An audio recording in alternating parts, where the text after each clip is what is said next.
Medyo matagal na ako sa Baryo Kalinga, kung saan ako nakatira sa boarding house ni Aling Nana. Nag-working students ako at nagtatrabaho bilang waiter sa bayan. Hapon ang pasok ko sa trabaho at alas 10 naman ang out ko. Sa tuwing umuwi ako ay kailangan kong humanap ng shortcut. Malayo kasi kapag sa dating rota ako dumadaan at hanggang sa nadiscover ko ang shortcut na daan pauwi sa baryo namin. At ito ay ang Gonzaga Street. Medyo madilim sa parting ito dahil sa walang poste ang nakatayo doon at tanging liwanag lamang na mula sa buwan ang nagsisilbing liwanag sa daan. Ang pagkakaalam ko ay nabando na ito dahil sa madalas raw kasi ang holdapan dito. At meron na raw isang taxi driver ang namatay matapos manglaban umano sa mga holdapper. Anyway, andito na ako sa loob ng Gonzaga Street. Kailangan kong lakarin ng diretsong daan para marating ko na ang tulay patungo sa baryo namin. Nilakad ko ang diretsong daan na may kaba at takot. Sa tuwing may naririnig akong kakaiba ay nagsisitayuan ang mga balahibo ko. Hanggang sa biglang may liwanag akong natanaw mula sa hindi kalayuan ng aking likuran. Medyo nawala ang takot ko dahil sa isang dumaan na kotse na pinanggagalingan ng liwanag. Kaya naman ang ginawa ko ay binilisan ko pa ang lakad para naman makasabay sa takbo ng taxi. Medyo mabagal kasi ang takbo ng taxi, kaya naman nakikisabay ako para may liwanag at may makakasama na rin. At sa hindi inaasahan ay biglang huminto ang taxi at biglang nagbukas ang pinto sa may passenger seat at nagsalita yung driver. "Sumakay ka na," ang sabi nito. Pasensya na Manong, pero wala po akong pera ngayon. Alakarin ko na lang po. Total ilang minuto lang naman makakarating na po ako sa amin. Ang sabi ko, pero imbis na umalis ang driver ay nanatili pa ito sa pwesto niya. "Sumakay ka na, libre lang pamasahe," ang muli nitong pagkukumbinsi sa akin. Nang marinig ko na libre ay agad na akong sumakay. Medyo payapa ang kalooban ko at nawala rin ang takot ko. At ngayon nakasakay na ako sa taxi ay dapat 2 minuto lang ay makakarating na agad kami sa tulay. Pero nagkamali ako dahil sa lagpas 2 minuto na kami sa daan pero di pa rin namin marating-rating ang tulay. Napansin ko rin na pabalik-balik lamang kami sa dinadaanan namin at yung driver ay kanina pa walang kibo. Napansin ko yung mukha niya na parang nakatulala na hindi gumagalaw. Medyo nakaramdam ako ng takot dahil baka isa itong holdupper. Pero ang nakakapagtaka lang ay kanina pa kami napabalik-balik sa daan ni hindi man lang ito huminto. Manong, anong balak nyo?" Ang kinikilabutan kong tanong sa driver. Pero di pa rin ito nagsasalita at tila ba wala itong naririnig. Gustuhin ko man na buksan ang pinto pero napakahigpit nito. Hindi ko man lang mabuksan o mabasag ang salamin. Kahit pa na mabigat na bagay ang hawak ko. Na mga oras na yon ay pawis na pawis ako at takot na takot. Hanggang sa makita ko ng buo ang pagmumuka ng driver sa salamin at doon ay may naalala ko. Isang driver ang na-hold up sa Gonzaga Street at ito ay nanlaban at pinatay. So ang ibig sabihin ay isa siyang multo at ang sinasakyan ko ay isa lamang panlilin lang. Halos sumabog ang puso ko sa sobrang bilis ng tibok nito. Ipinikit ko ang aking mga mata at taimtim na nagdarasal sa Panginoon. Pero hindi ito gumana dahil sa muli kong pagdilat ay naroon pa rin ang driver at nakasakay pa rin ako sa taxi. At doon ay wala na akong nagawa kundi ang umiyak dahil sa akalang isasama ako nito sa kabilang buhay.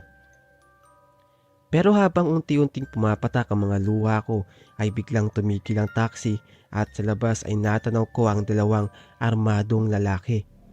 Natanong ko sa labas ng taxi ang dalawang lalaki na lumapit sa amin at tila ba hindi nila ako nakikita. Oo nga pala, nandito pala ako ngayon sa panahon na nagdaan na. Kumbaga, para akong nag-time travel. Lumapit yung dalawang lalaki at itinutok ang barel sa driver. Sinara ng driver ang mga bintana habang pilit naman itong binabasag ng dalawa. Kinuha ng driver ang kanyang cellphone at pinuksan ang recording at nilagay niya ito sa kanyang bulsa. At nagulat na lamang ang driver ng barili ng mga ito ang gulong ng taxi para hindi na ito makatakas pa. At doon ay nabasag nila ang bintana at pinababa ang driver habang tinututukan ng baril. Sa mga oras na yon ay bumaba ako. Gusto ko man tulungan ang driver ay wala akong magawa dahil sa hindi ako makalapit. Nagmistulang multo ako ng mga oras na yon dahil hindi ko sila mahawakan. Dahil bumalik lang naman ako sa nakaraan para alamin ang katotohanan. Ano pre, itumba na natin to. Ang nanggagaliiting sambit ng isa sa mga armadong lalaki. Maawa kayo! Maawa kayo! Huwag niyo ko patayin! Ang pagmamakaawa ng driver pero sinuntok lang ito sa muka ng isa sa mga armadong lalaki. Ikaw kasi, napakabobo mong matanda ka. Inalok ka na ni Mayor ng ₱250,000 para ibenta ang lupain mo pero ang tikas ng ulo mo. Ang sabi naman ng lalaking sumuntok sa driver kanina. Kaya naman, ipinag-utos ni Mayor na paslangin ka na. Dahil iba kung magalit si Mayor Trill. Ang sabi naman ng isa habang nakatutok ang baril nito sa matanda. At sabay pinaluhod ang matanda sa harap mismo ng kanyang taxi at agad pinaulanan ng bala. Kahit di na gumagalaw ay pinagtatadyakan nila ito at dinuduraan. At kinuha nila ang mga mahalagang bagay ng matanda para palabasin na hold up ito at pinatay dahil ng laban. Kinuha nila ang cellphone at wallet at itinapon nila ito sa damuhan. At kasabay nito ay binaon nila sa lupa ang kanilang mga baril na ginamit sa pagpaslang sa matanda. Paano ba yan?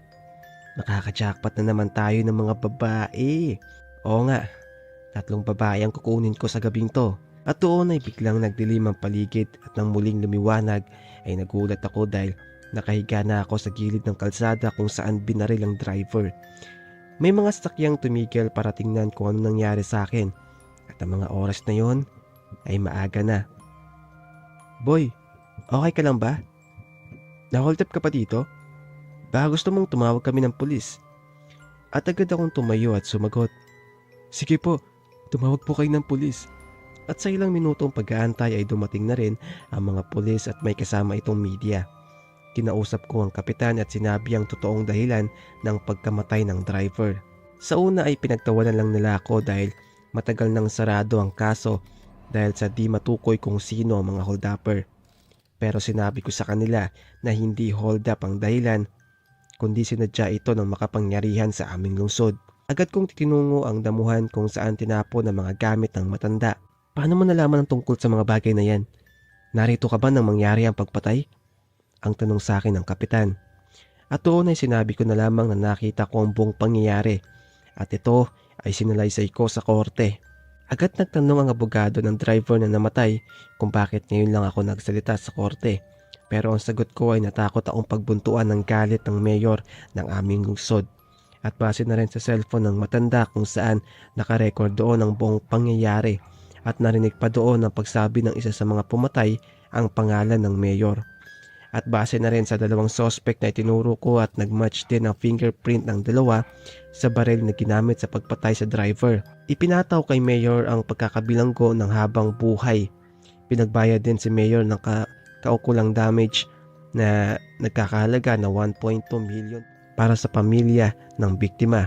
Hindi rin pinayagan ng korte na magpiyansa ang mayor at alam nyo ba ang perang ito ay galing sa pasugalan na hinahawakan ng mayor sa aming lungsod pero ang mga ito ay nabuwag na. Ang hustisya ay hindi mawawala dahil ang batas ay batas.